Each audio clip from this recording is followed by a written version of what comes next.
Hello, my name is Matthew Hopper, and I'm here to present my findings on different artificial blood vessel design research for Quizzard Corp. So, the scope of this research project is to design an artificial blood vessel. I to basically identify what type of blood vessel we're going to be analyzing and researching, the diameter and wall thickness of that blood vessel, the average cardiac output for an adult male, because that is the patient that we're going to be looking to installing these artificial blood vessels into. The material selection, what material is the blood vessel going to be composed of, how the test is going to be designed in SOLIDWORKS and how it's going to be simulated, and finally identifying the ideal material to be used in this design. So starting off, we have our material selection here. So through different research, identified 3 separate materials that are all biocompatible with the human body through different agar tests that demonstrated that growing cultures on these materials had no effect on the mutations within the cell itself, and it had a normal cell growth for these different plastics.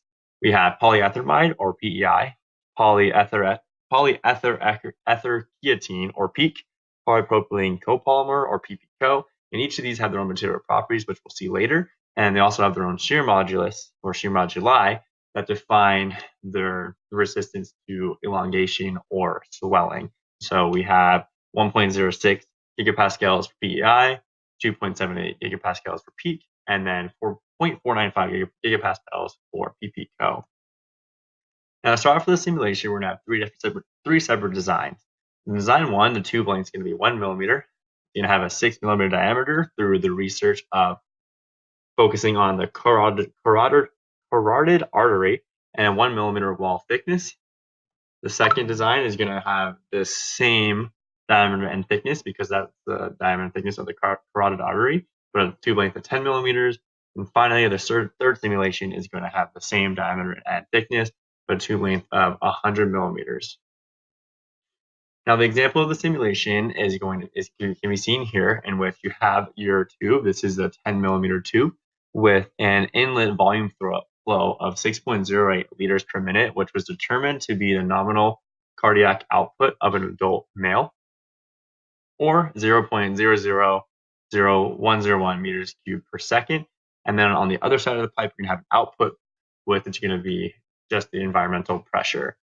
For the second simulation parameters, we're going to actually increase the nominal cardiac output of the average human male by 5 times. So just do an absolute worst case scenario, and that'll result in 30.4 liters per minute, or 0.000505 meters cubed per second.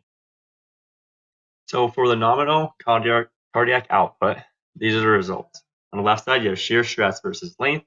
On the right side, you have shear strain versus length. As you can see on the left side, there is only one line, and that is due to all the materials experiencing the same shear stress, because stress is just is the definition of a force over an area. And for each different simulation with the 1 millimeter, 10 millimeter, 100 millimeter, the surface area on all those pipes are the exact same, so the stress is going to be the exact same.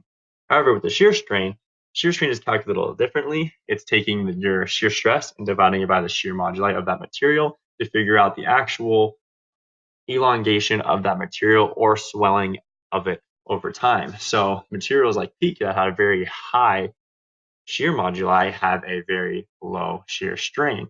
As you can see, PEEK is the lowest, you have PEI in between, and then PPCO at the highest amount of strain applied. Here are the results for the 5x cardiac output. We have shear stress versus length and shear strain versus length. As you can see, both these values, it's the same similar trend, and for both graphs, the values have increased drastically from before, up to a max of 8,000 pascals from 1,000 pascals, so almost 8 times on the initial value. Here is the table of results. We have basically a demonstration of basically all the information compiled down into one area itself. So looking at the table of results, we have different values. We got the material, max shear stress, max shear strain.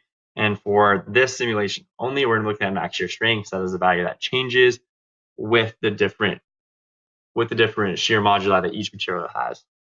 If you look at the max shear strain on the regular volumetric flow rate, and even on the increased volumetric flow, like on the right side. So you can see peak shows the lowest max shear strain experience. That means it swells the least out of all the different materials.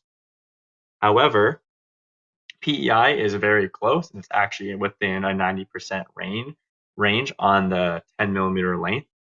And then you have PPCO, which is around 140% difference from PEEK. So PEEK is the strongest material with the least amount of elongation in all directions. So however, even though PEEK is the best material with simulation results, one needs to look at different external factors. So to start off, PEEK is at $400 per pound for medical grade plastic. Then you got PEI at $8.20 per pound, and then PPCO at $1.08 per pound. So obviously, the more expensive you get, the better the material it's going to be. However, PEI's simulation results were relatively similar to the PEEK simulation results. And looking at the other benefits, material properties, you have high operating temperature, high mechanical strength, good resistance to hydrolysis, which is pretty much steam sterilization, and good chemical resistance in PEI. When compared to low moisture absorption, long lifespan, excellent resistance to hydrolysis, excellent chemical resistance, and finally, good chemical resistance, highly flammable, resistant to environment, stress cracking, good resistance to hydrolysis for PPCO. Out of these materials, we have our conclusions and findings in which PEI is the best material for the artificial blood vessel design due to its low cost, its low amounts of shear strain that it experience at its maximum points, and its good material properties such as the sterilization and the high operating temperature.